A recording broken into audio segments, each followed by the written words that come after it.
Good evening children.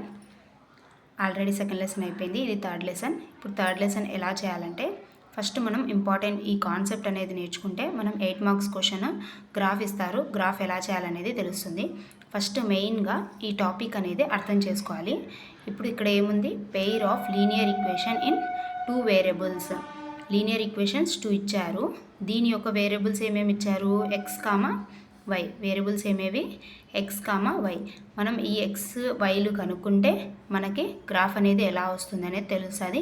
Next మనం equation కూడా solve చేయాలి. ఫస్ట్ మెయిన్ కాన్సెప్ట్ అనేది చూద్దాము. ఫస్ట్ 2 లీనియర్స్ ఈక్వేషన్స్ చూసుకున్నామా, a1x plus b1y plus c1 is equal to 0, a2x plus b2y plus c2 is equal to 0. ఈ 2 pair of లైన్స్తో మనము ఈ 3 వస్తే యూనిక్ సొల్యూషన్స్ వస్తుంది, లేదంటే నో సొల్యూషన్స్, లేదంటే ఇన్ఫైనైట్ సొల్యూషన్స్. ఈ 3లో ఏదో ఒకటి వస్తుంది. మనం ఇది కనుక్కున్నామంటే ఆటోమేటిక్గా గ్రాఫ్ అయినా వేయగలుగుతాము, నెక్స్ట్ సొల్యూషన్ కూడా చేయగలుగుతాం. ఫస్ట్ పాయింట్ ఇది ఒక్కటే మనం పర్ఫెక్ట్గా నేర్చుకొని ఉండాలి.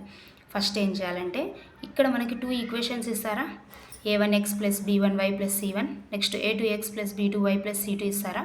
దీన్ని బట్టి ఫస్ట్ మనం చూడాలి a1/a2 b1/b2 సేమ్ ఉందా లేదా, నెక్స్ట్ c1/c2 సేమ్ ఉందా లేదా. అస్సలు ఒక్కటి కూడా సేమ్ లేదు అంటే ఈక్వేషన్లో a1/a2 b1/b2 c1/c2 ఒక్కటి కూడా ఈక్వల్ లేదు అంటే దాంట్లో ఇంటర్సెక్టింగ్ లైన్స్ గ్రాఫ్ అనేది ఎలా వస్తుంది, ఇంటర్సెక్షన్ ఇలా వస్తుంది. అది ఎక్కడైనా ఇంటర్సెక్షన్ కావచ్చు, ఏ పాయింట్స్ దగ్గరైనా.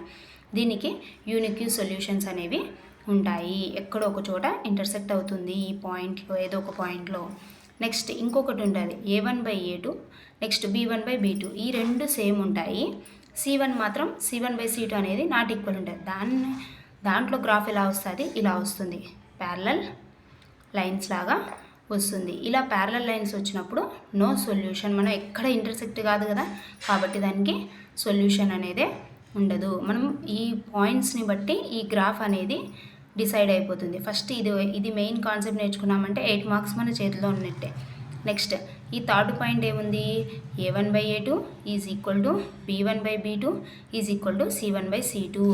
ఈక్వేషన్ ఇచ్చినప్పుడు ఏం చేస్తారంటే పైన కింద a1/x plus b1/y plus c1, a2x b2y plus c2 ఈ రెండు సేమ్ ఇస్తారు ఈక్వేషన్.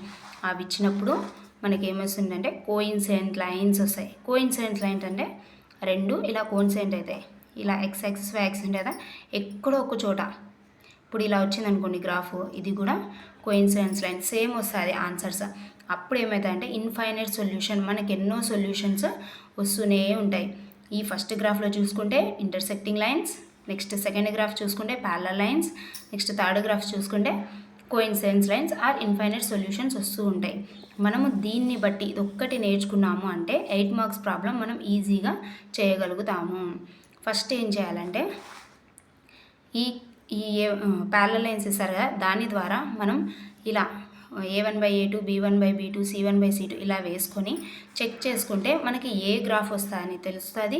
నెక్స్ట్ మనం ఆ ఈక్వేషన్లో సబ్స్టిట్యూట్ చేసి వాల్యూస్ కనుక్కొని దాని తర్వాత మనము ఆన్సర్ అనేది చేసి దాని తర్వాత ఈ x axis y axis graph తీసుకొని మనం ఈజీగా వేయగలుగుతాం. ఇదే main concept, pair of linear ఈక్వేషన్కి మెయిన్ కాన్సెప్ట్ అనేది ఇది. Please like, share and subscribe.